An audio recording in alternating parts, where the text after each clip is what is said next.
এখন আমার গরুটাকে মোটা তাজাকরণের একটা কারণ হচ্ছে আমি এই গরুটিকে একটা দুগ্ধ গাভীতে রূপান্তরিত করতে চেয়েছিলাম, কিন্তু বেশ কিছুদিন যাবৎ আমি এটাকে লালন পালন করেছি।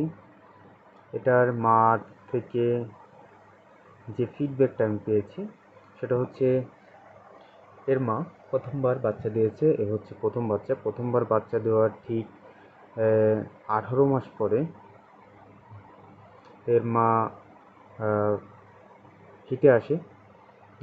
এর বয়স বর্তমানে হচ্ছে 26 মাসের কাছাকাছি। এখনও পর্যন্ত সে হিটে আসেনি।